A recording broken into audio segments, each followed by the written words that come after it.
Hey everyone, I'm Mac, and yes, another video, not far after the last one. And if you're wondering what the heck is on my face, I'm trying to do creepy Halloween makeup for Halloween, obviously. And I tried to do a doll, but if I look like a clown, because I think I look like a demented clown, let me know. But either way, doll, clown, Halloween, it all works. But with my animal costume, hopefully I'll get a little bit better before 4 days, 5 days, something like that.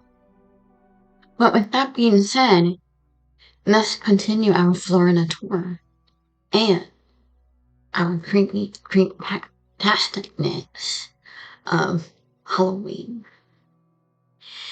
Crossing over any massive bridge spanning a large body of water is natural to feel uneasy. Peering down over the ends into the dark is easy to imagine the unthinkable. A final destination-like scenario of corn surfing, support beams snapping in the middle of moving away, and hundreds of cars tumbling down into the black water below. For many, this image is little more than passing through.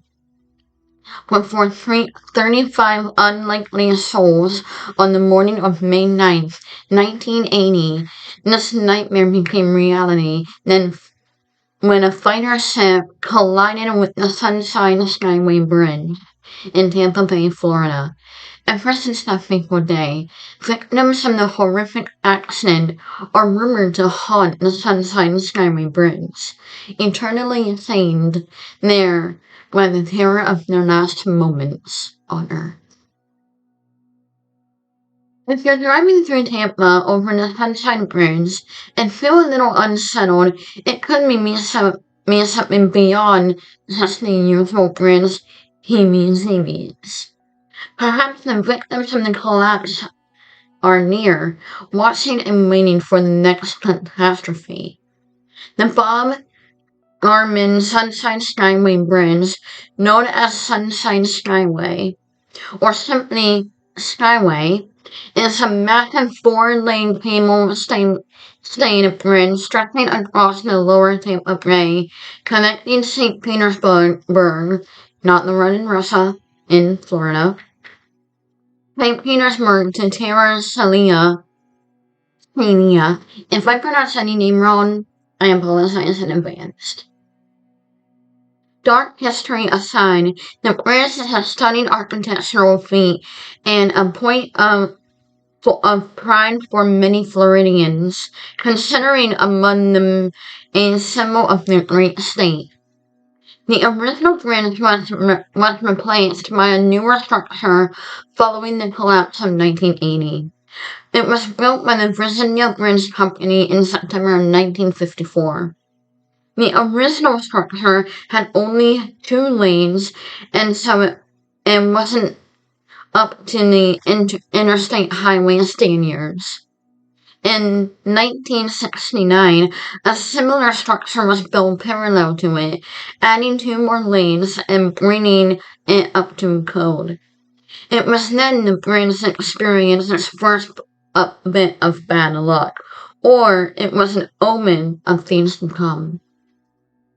The southern main pier had cracked due to the insignificant depth of the supporting pile, delaying the newly improved bridge opening until 1971.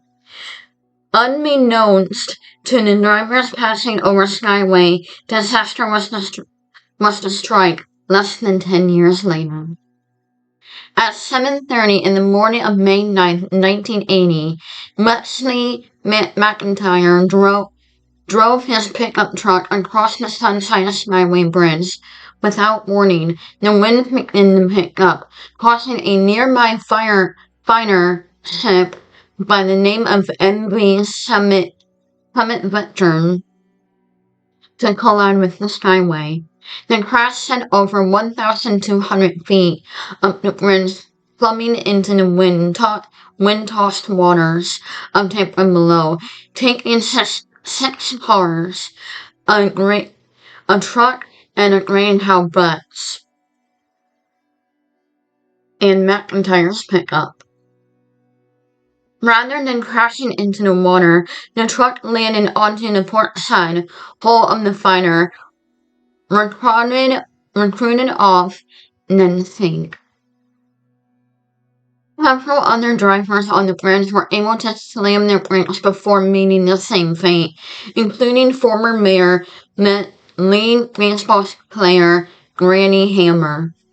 Others were not so lucky. After scrambling to safety, Wesley McIntyre watched in horror as the Greyhound bus and 600 cars were sucked below in swirling vortex from the water, never to surface again. On board, the MV Summit Venture the crash had been almost inevitable.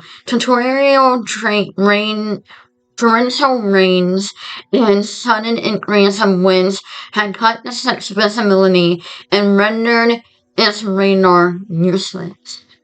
The captain did all he could, putting the ship's engines into full reverse and ordering an emergency anchor dropping, but it was too late.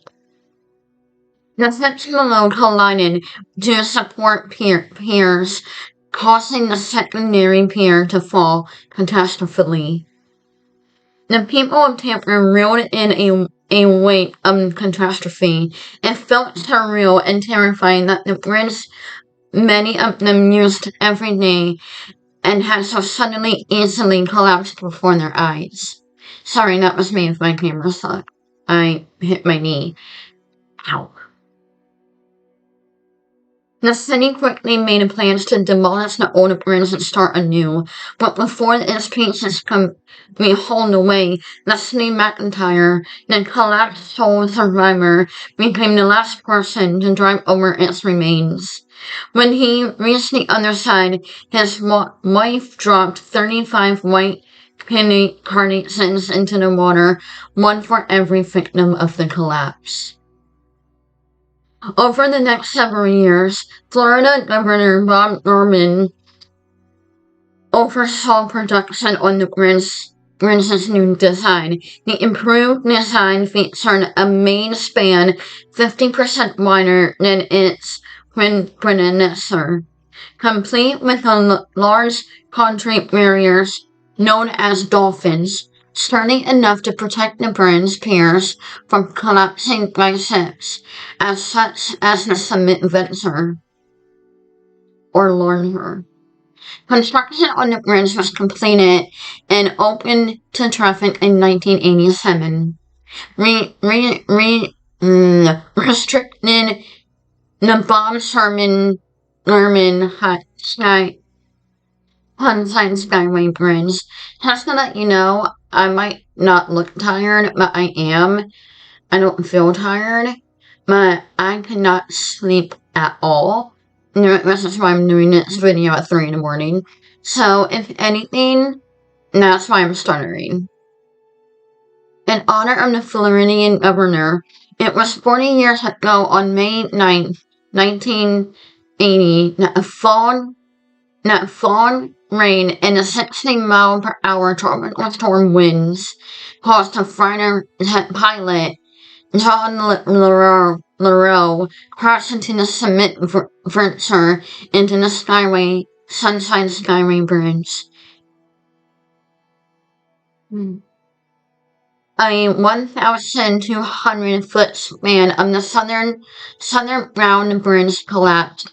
6 cars, a truck, and a Greyhound bus fell into the water, killing 35.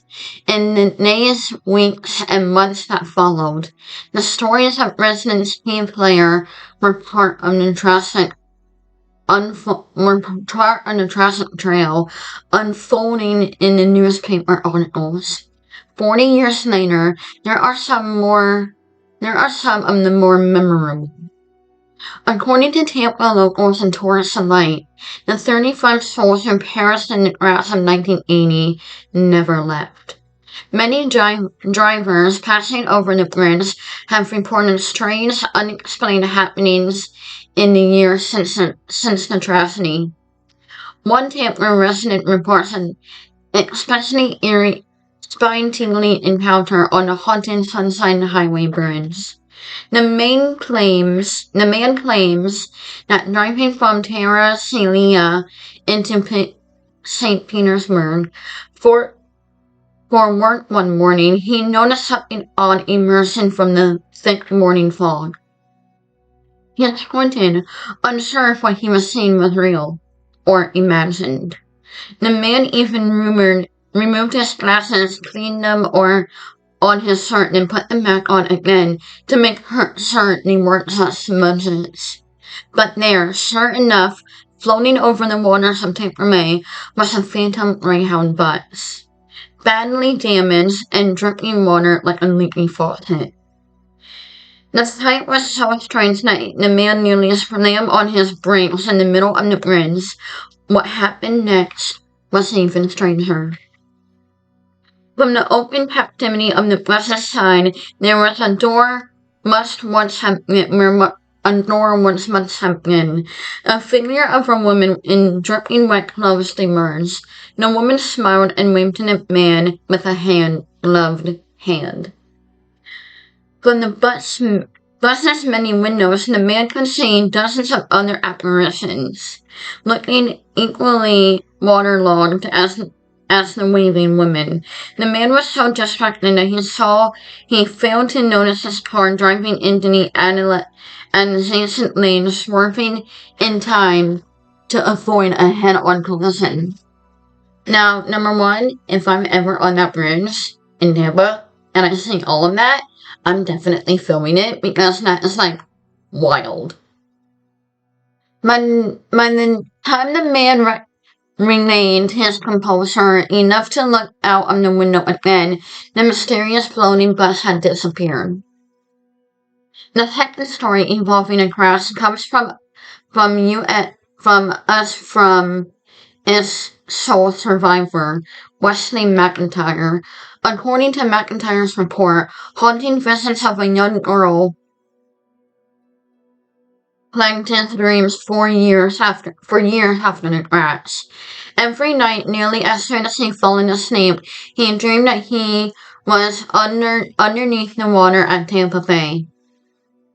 The body of a young girl would float toward him through the water. When he reached out to her, she opened her mouth to scream, but no sound came out. He would awake with a start, only to see the same girl standing over him in the dark. Her long hair disheveled clothing, dripping water all over the floor. McIntyre would sit up in bed, gasping as if he just broke the surface of a wave. The room was always empty. The apparition never left a trace, except for a pool of water on the floor beside the bed. Aside from the infamous collapse of 1980, the Sunshine Skyway Bridge is no stranger to tragedy. Since its completion in 1954, over 300 people had committed suicide by jumping the 430 feet from the bridge into the water below. In response to the high number of suicides, the city of Tampa installed 6 crisis hotline phones along the length of the bridge in 1999, along with 24-hour patrols. By 2003, the corresponding call center located in the crisis center of Tampa Bay received a total of 18 calls from potential numbers, all of whom were reached in time. Despite this improvement, many were not so lucky. Along with the phantom buses, a number of spectral suicide victims have also been reported in the edges of the ironic named Sunshine Skyway Bridge. Drivers passing over the bridge have often reported stopping their cars to yell at when they assume are potential suckers, only to figure only for the fingers to smile sadly at them before fantasy. Other odd reports surrounding the Sunshine Skyway Bridge include apparitions of a waterlogged hitchhikers, strange shows permeating drivers' cars, and sightings of phantom vehicles over the water. The Sunshine Skyway Bridge. That is an ironic name for all the tragedy that happened there. And I couldn't help but shed a tear or two when I was doing research for this video. Maybe one day I can ask my uncle or aunt if they've been on that bridge at all and wonder if they had at least had any feelings or seen anything weird. If I'm ever on that bridge, I would probably definitely shed a tear knowing the tragedy that has happened and of everything else that happened on that bridge. I would probably rename it. Like, if I was the governor of Florida back then, I would probably rename it like that. But anyway, thank you for watching my channel and video. Please remember to like, comment, and subscribe. And as always, I am Hot Girl, and I'll spook you later. The paranormal is my playground. Until next time, pleasant dreams.